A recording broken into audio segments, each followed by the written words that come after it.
Pues bien, continuamos con la sección Palomitas y Asfalto y hoy vengo a hablar de una película que la verdad que tiene mucha diferencia con la anterior. Y mucha diferencia en el sentido de que esta película, aparte de ser otra película basada en hechos reales, creo que está mucho mejor dirigida. La banda sonora, como no, iba a ser de Hans Zimmer, con un Chris Hemsworth bastante potente y la verdad que una película de esas que marcan un antes y un después, ¿no? Rush, titulada en Hispanoamérica como Rush, Pasión y Gloria, es una película de acción británica de 2013 dirigida por Ron Howard, escrita por Peter Morgan y protagonizada por los actores adelante mencionados Chris Hemsworth y Daniel Brühl, quienes interpretan a los pilotos de Fórmula 1 James Hunt y Niki Lauda respectivamente. Dicho esto, yo creo que queda claro que está basado en hechos reales. Niki Lauda fue un piloto de la Fórmula 1 y James Hunt también fue un piloto de Fórmula 1, lo que pasa que digamos que solo estuvo 2 temporadas, ¿no?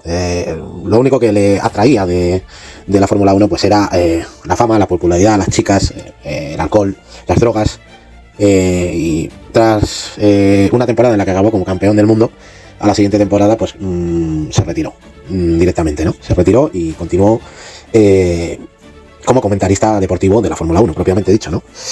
Es una película que a mí, antes de entrar al resumen, ¿no? A la review de la película en sí, es una película que técnicamente está muy bien ejecutada. Técnicamente está muy bien ejecutada a todos los niveles. A nivel sonoro, de hecho se llevó premios por eso, al mejor sonido, porque la verdad es que es impresionante. O sea, es una película para ponérsela en Dolby Surround 5.1 con un home cinema, porque es espectacular cómo se oye de bien. Tanto motores, carreras, banda sonora. Luego, aparte de que está Chris Hemsworth y Daniel Brühl, está Olivia Wilde también, que es la que hace de novia de Hunt. Bueno, novia no, esposa. Y luego Alessandra Marie-Lara, que se supone que es la mujer de Niki Lauda, ¿vale? A mí me encanta la película a todos los niveles, ¿no? Porque es una película que aúna varios géneros.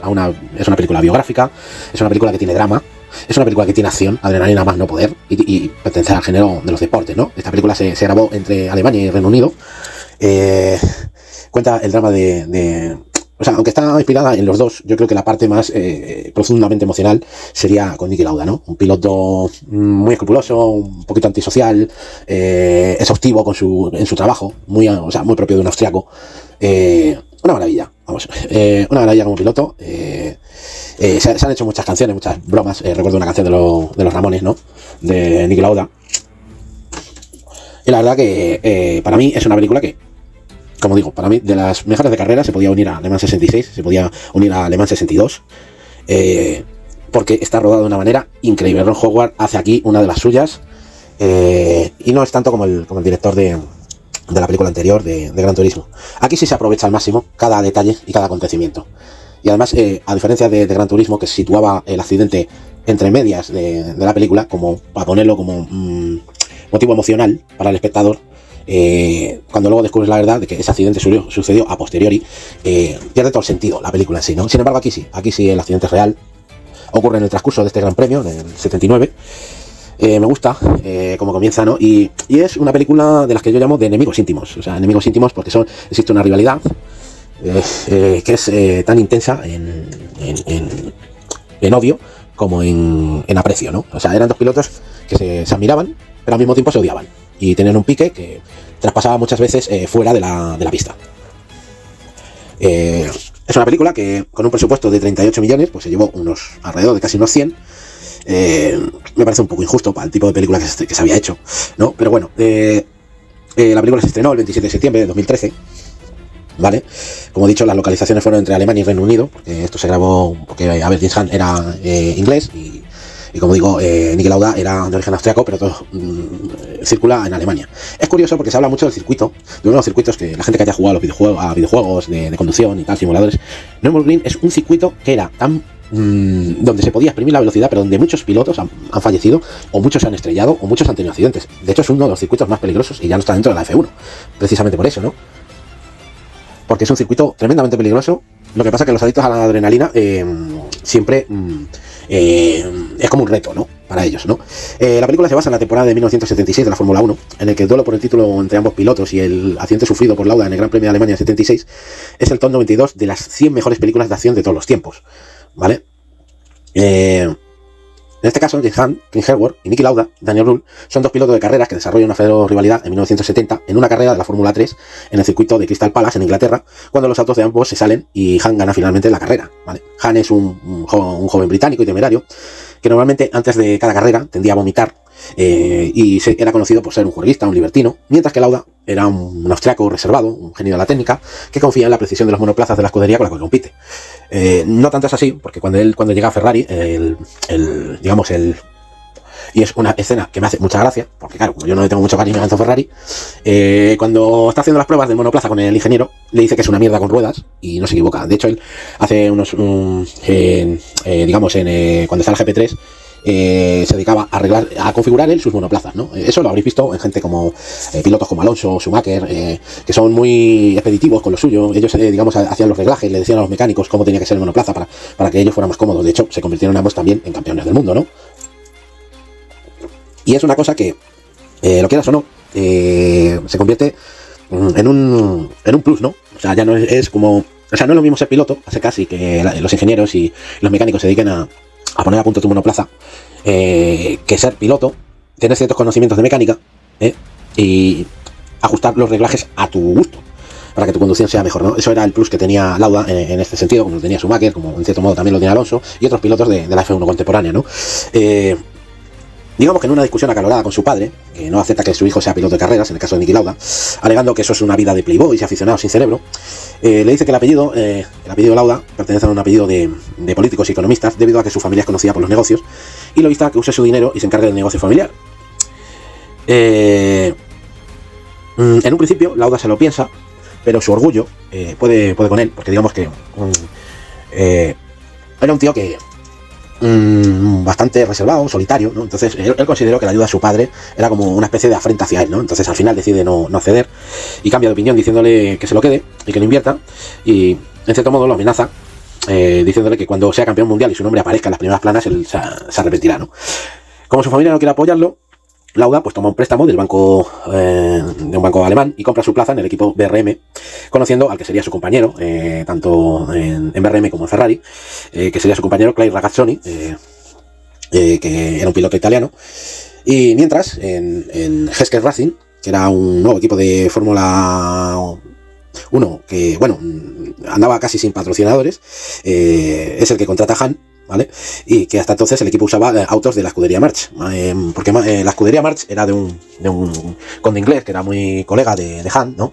Y era quien le patrocinaba, ¿no? Luego él cae en una profunda depresión y quiebra económica, ¿no? Y digamos que luego Hunt se tiene que buscar la vida, sobre todo cuando se entera que Niki Lauda ha sido fichado por Ferrari, ¿no? Entonces él busca un equipo con el que pueda competir de tú a tú, ¿no? Y bueno, se acerca a McLaren, ¿no? Pero no me quiero adelantar a los acontecimientos. Luego, durante ese tiempo, Hunt conoce y se casa con Susie Miller, una modelo, mientras que Lauda desarrolla una relación con Marlene Naus, que es porque a Niki Lauda, Ragazzoni se lo lleva para una fiesta, ¿no? Porque dice que es una persona demasiado introvertida. Y bueno, le acaba tocando las pelotas a Ragazzoni, ¿no? Porque tiene una discusión en el coche y al final no entra a la fiesta y Marlene sale, parece que también se va de la fiesta y se monta en el coche, ¿no? El comienzo de su romance pues es un poco extraño, ¿no? En el sentido de que, bueno, Lauda, como es tan metódico, pues es un poquito antisocial, ¿no? Y al final, en el transcurso que van con el coche, pues él, como siempre está pendiente de la conducción y todo eso, pues le dice una frase como que...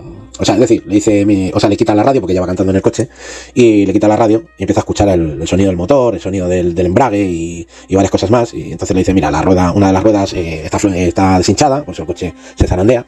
El embrague está mal porque tienes que pisar hasta el fondo. Y entonces ella le pregunta y dice, ¿cómo sabes todo eso? Y dice, porque mi culo es experto, ¿no? Es decir, esta conversación suele decir incluso borde, ¿no? Por parte de Lauda. Sí, hace que Marlene pues sienta más curiosidad hacia él, ¿no?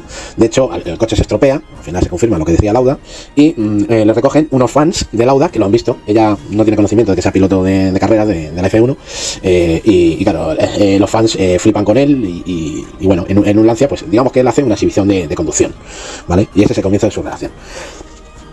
Como decía Lauda, se une a la escudería Ferrari con Ragazzoni, y gana su primer campeonato en 1975, mientras que Han pierde su puesto en la Fórmula 1 después de que Hesketh se retire por no poder conseguir un patrocinador. Esta desesperación le hace mantener una fuerte y clave discusión acalorada con Susie, haciendo que ambos se distancien, ¿no? En secreto, aunque luego acaba en manos de la prensa rosa, ¿no? Y luego se le relaciona a Susie con... se dice que es la amante de Burt Reynolds, ¿no? Luego, afortunadamente, como decía, Han estuvo buscando escudería, ¿no? Sobre todo cuando se entera de que Lauda, ¿no? En esa rivalidad que tienen, se entera de que tiene a Lauda, pues que ha sido aceptado por la escudería Ferrari, ¿no? De hecho, hay cierta tensión en la presentación entre Niki Lauda y Enzo. Pero bueno, me hace gracia, ¿no? Entonces, quiero decir que cuando Han se entera de que Lauda está en Ferrari, él busca la manera de conseguir un monoplaza y competir de tú a tú, ¿no? Y Han consigue un puesto en McLaren, F1 Team, después de que Emerson Fittipaldi dejara el equipo en el último momento, ¿vale? A partir de ahí, en la temporada 1976 de la Fórmula 1, comienza con Lauda dominando las dos primeras carreras en Interlagos, Brasil, Kilami, Sudáfrica, mientras que Han abandona en la primera por un fallo en el motor y queda segundo en la segunda, ¿no? Yo creo que un hecho que es trascendental en la película y que es basado en hechos reales es el tema del Gran Premio de España, ¿no? Un Gran Premio que fue tan emocionante como polémico, ¿no? En esa carrera Han gana el Gran Premio de España, pero luego es descalificado cuando los comisarios inspeccionan su coche y afirman que es demasiado ancho, ¿no? El tema de las medidas, todos estos rollos de la FIA, ¿no? Hacen que a Han sea descalificado, ¿no? Entonces, digamos que Han empieza a dudar de sí mismo y su situación se agrava mucho más cuando descubre que Susie, como decía anteriormente, tiene una relación con el actor Richard Burton, la cual empezó tras la discusión antes del inicio de la temporada, ¿no? Él viaja a Nueva York para discutir con ella la situación y finalmente, pues bueno, se acuerda un divorcio, aunque digamos que para el orgullo de Han, que era un playboy, un ligón y tal, pues quedaba muy tocado, ¿no? Ya eso condicionaba mucho las cualidades y virtudes del piloto, ¿no? Bueno, luego de vuelta, ¿no? En el viaje en avión, pues se lía con una azafata. Y bueno, digamos que eso le estimula, ¿no? Para volver a recuperar su espíritu competitivo, ¿no? Y en el Gran Premio de Francia, Han gana la carrera, mientras que Lauda se retira, ¿no? En el Gran Premio de Gran Bretaña, Han gana por segunda vez, después de que Jim Clark, que lo hizo en 1900, que fue el único piloto que ganó en su propia tierra, o sea, en un gran premio de inglés como inglés, que lo había hecho en el 64, y dejando a Lauda en segundo, o sea, la segunda plaza, como lo hizo en España. Asimismo, además, en ese mismo momento, viene de una discusión, se liga con una chica, recupera su espíritu, participa en una carrera, le gana a su rival, a su enemigo íntimo, y encima recibe por parte de la FIA que su descalificación en España es revocada y le restablecen los puntos perdidos y le ponen de nuevo en la lucha por el campeonato. Y yo creo que aquí llega más o menos la tragedia, ¿no? La tragedia en el circuito este, que es tan hermoso, ¿no? Y que tiene una recta increíble, tiene muchas cosas, ¿no? Nürburgring es un circuito emblemático, ¿no? Para todos aquellos que conocemos el mundo de la conducción. Y en el Gran Premio de Alemania, Lauda insta al comité de la Fórmula 1 a cancelar la carrera debido a la lluvia en una pista que ya de por sí es peligrosa, ¿no? La solicitud es votada por la mayoría de los pilotos después de que Han les convenciera de que Lauda teme perder la carrera por cuestión de puntos, ¿no? O sea, digamos que ese pique seguía incluso en momentos tan tensos como este, ¿no? Que no solo tenso, sino a la vez delicado, ¿no? Porque, es decir, correr sobre lluvia es bastante difícil, no todos los pilotos pueden, encima es una pista peligrosa.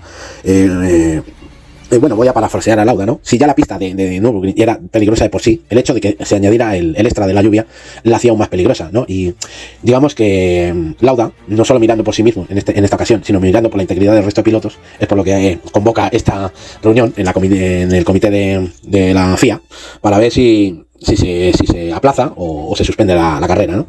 Lo que pasa es que el pique con Han hace que al final entra el trapo, y digamos que esto es la premisa de lo que luego va a pasar, ¿no? Tanto Han como Lauda empiezan la carrera con neumáticos de lluvia, lo que se convierte en una lección costosa debido a que la mayor parte de la pista se secaba rápidamente, ¿no? A excepción de Jochen Mass, que era el compañero de Han de McLaren. Entonces, digamos que Lauda y Han rápidamente, porque además fíjate hasta dónde llega el pique entre ellos, que les preguntaban a los mecánicos que qué neumáticos llevaba el otro, ¿no? Para ponerse los mismos. O sea, fíjate hasta dónde llegaba el pique entre ellos, ¿no? Entonces ellos hacen una parada en boxe para cambiar los neumáticos durante la segunda vuelta. Pero a mitad del camino, hacia la tercera vuelta, porque digamos que Han va por delante, Lauda va por detrás, porque tiene, o sea, porque en la salida de boxes alguien se mete mal, ¿no? Y entonces obstaculiza su salida. Entonces, Lauda sale como una flecha, pero hasta el punto de que su manera de conducción, que siempre había sido fría y calculadora, se vuelve agresiva, ¿no?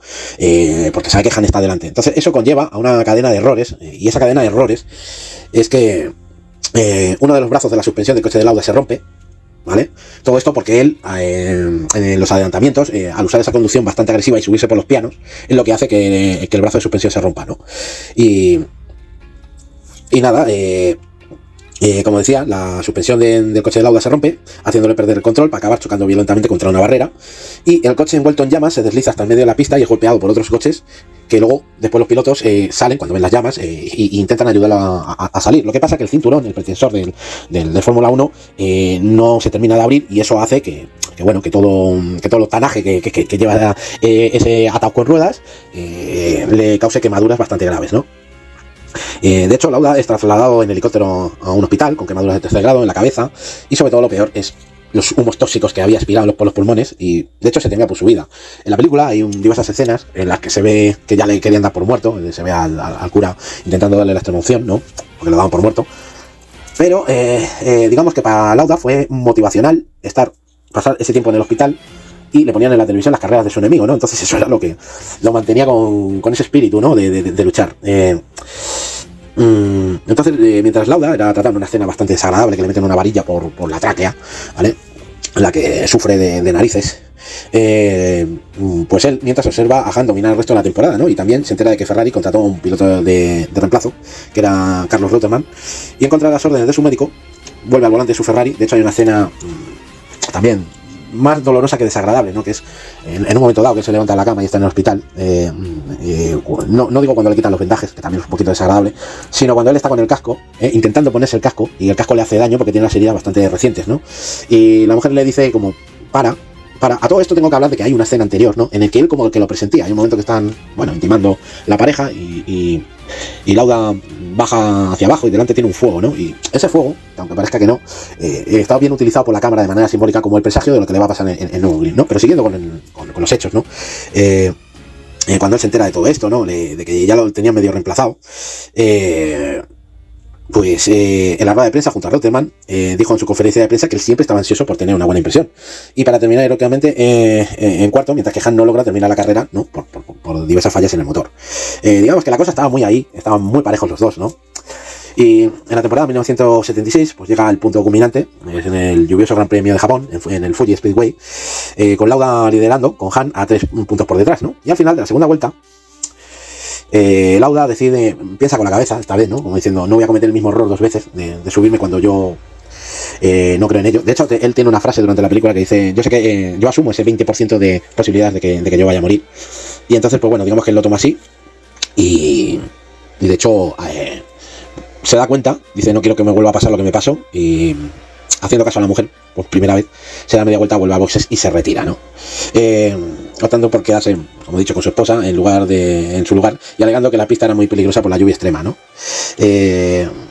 Luego sería esto ganado por Mario Andretti, ¿vale? El Gran Premio de Japón lo ganaría Andretti, pero después de enfrentarse a una dura competencia bajo condiciones agotadoras y tras una parada en boxes tardía, Han acaba tercero, aunque en el último momento transcurre la duda, porque no sé si es cuarto o tercero, ¿no? Tienen que mirarlo, revisarlo y tal. Al final se lo dan a Han, dándole los puntos suficientes para vencer a Lauda por un punto y ganar el campeonato. Luego el piloto británico, ¿no? Han, se pasaría el resto del año rodeado de fama, sexo, drogas, mientras que Lauda pues se interesaría por volar en aviones privados. Y en una pista de aterrizaje privada, Lauda le sugiere a Han que se centre en la próxima temporada para seguir el duelo, pero más tarde se da cuenta de que Han ya no tiene nada que demostrar. Así Lauda recuerda como él ganaba el campeonato la temporada siguiente, y Han ganó solamente 3 carreras, destacando la última en su carrera deportiva en Fuji, donde ganó su único título el año anterior, ¿no? Y digamos que su carrera continuó hasta su retirada en el 79 en el equipo Walter Wolf Racing, para después convertirse en comentarista de carreras hasta su muerte en 1993 a los 45 años a causa de un ataque cardíaco, ¿no? Y esa sería la historia de la película, más o menos. Y como digo, la música es excelente. Hans Zimmer, este director que había hecho, que hace una obra maestra del cine de carreras, ¿no? Y bueno, son gente que quizás no sea tan conocida, ¿no? Pero bueno, tenemos ahí, o sea, Ron Howard, que me parece un brillante, vamos, la manera de rodar, no sé si es que había hecho más películas de conducción, pero está tan bien hecha, había, digamos, en su carrera, pues había hecho diversas películas, ¿no? Pero no había hecho, que yo supiera, no había hecho películas de género de conducción, y lo hace de una manera brillante, ¿no? Él había trabajado en Splash, en Cocoon, en Willow, en Apolo 13, en el Código Da Vinci, ¿no? O sea, Ron Howard era un buen director, había hecho películas muy de él, ¿no? Por decirlo de alguna manera, y yo creo que está muy bien. Chris Hemsworth está fantástico haciendo de Han, aprovechando su carisma, ¿no? De hecho, en los momentos finales de la película se ve al verdadero Han como era, y luego se le ve como comentarista, ¿no? A modo de recuerdo. Y la verdad que sí, da el pego a pesar de ser australiano, pues da el pego como inglés, como británico, la forma de ser, de vivir de este hombre, ¿no? De este playboy, que le gustaban las chicas, el sexo, las drogas y conducir rápido, ¿no? Eran su estilo de vida, un estilo, era como el James Dean de la Fórmula 1, por decirlo de alguna manera. Y Niki Lauda, pues era más, como digo, alguien, de hecho ellos tienen muchos piques, ¿no? Pero hay un momento que no he comentado, que es cuando Lauda vuelve en la rueda de prensa. Hay un periodista que es bueno, iba a llamarlo un hijo de las 4 letras, pero lo es, ¿vale? Lo que pasa es que no quiero pronunciarlo para no tener palabras más sonantes dentro de este vídeo y en este canal, ¿no? Pero sí, podría decirse que es un periodista de los de ahora, porque de repente, sin venir a cuento ni nada, es que le pregunta por la mujer, ¿no? Le pregunta por la mujer, que si le va a querer con esa cara, y además los compañeros que están allí en prensa, ¿no? Le dicen, pero tío, ¿cómo vas a hacer esa pregunta? ¿Pero a qué viene esto? O sea, no sé, yo creo que lo único que podemos hacer es alegrarnos de que el piloto decida volver, ¿no? Y que esté, y que se encuentre bien dentro de las condiciones, porque claro, para recuperarse de sus quemaduras, tuvieron que hacerle injertos de uno de los muslos, ¿no? Y bueno, no había quedado muy bien estéticamente hablando, ¿no? Pero yo creo que fue un golpe bajo por parte del periodista. Y al terminar la rueda de prensa en la que estaba Han, ¿no? Como deseando ver a su archienemigo volver, ¿no? Por eso digo que había cierto aprecio en el fondo. Y luego más por lo que sucede después, ¿no? Porque Han engancha al periodista, lo pilla por banda, lo mete en unos baños, le da una paliza. Y creo que si no recuerdo mal, que le coge la grabadora, se la mete en la boca, le agarra un puñetazo y le dice, pues ahora vete a tu mujer a preguntarle si se quedaría contigo teniendo esa cara, ¿no? Entonces demostraba cierta amistad. Y luego con la escena en la que se ven en ese aeropuerto privado, pues todo se refrenda. Cosas a decir de la película, pues como he dicho, Ron Howard hace, para no haber hecho muchas películas de coches, hace una película redonda. El casting está muy bien, los dos protagonistas, me gustan los dos. La aparición de Olivia Wilde y esta otra chica, también, o sea, Alessandra María Lara, me parecen dos buenas actuaciones. Todo, o sea, es decir, los amigos de Han, la gente que está con él, todo eso me encanta. Porque te sumerge en la película, o sea, lo que consigue la película es sumergirte, que es algo importante, ¿no? Y sobre todo cuando son películas de conducción, es sumergir al espectador y hacerlo partícipe de la experiencia, ¿no? Y eso se consigue, como he dicho, si os ponéis unos altavoces 5.1, es una pasada oír esto, por eso se llevan un BAFTA a mejor sonido. Y bueno, la banda sonora con Hans Zimmer, la crítica le dio una aprobación. Pero para mí la película es mucho mejor de lo que parece. Yo creo que es de esas películas que es como el buen vino, que con el tiempo va cogiendo, o sea, va mejorando, ¿no? Y quería traerla porque me parece una película digna de este Palomitas y Asfalto, y además creo que es una película que merece mucho la pena ver, ¿no? Yo la recordaba vagamente, o sea, me la volví a ver para recordar todos estos detalles y poderlos incluir en el vídeo y que sea una experiencia mucho más didáctica y entretenida. Y os invito, si queréis conocer algún detalle más de la historia, a que busquéis por internet la vida de los personajes, o sea, la vida de los protagonistas de esta historia. Porque además está muy bien rodado. Aquí sí se ven los paddocks, se ven las cosas que ocurren dentro, ¿no? Eso es lo que me gusta. Se ve el ambiente que había en la Fórmula 1. O sea, se toman los mismos elementos de la película anterior, pero de una manera que te hacen sentir algo, ¿no? Y eso es lo que echaba en falta en la película anterior, ¿no? Y nada más, chicos, yo creo que con esto espero que os haya gustado esta review, que os haya gustado estos datos que os he comentado. Y ahora que estamos en fiestas, por lo menos en España, aprovechad para ver la película. Y si queréis, me dejáis algún comentario en la caja de comentarios sobre qué os parece la película y de qué películas queréis que hable, porque os aviso, la siguiente es Días de Trueno. Así que estar atentos que en breve tendréis también la de Días de Trueno. Y nada más, chicos, pues nada más, espero que os haya gustado y nos vemos en un próximo vídeo. Chao, chao.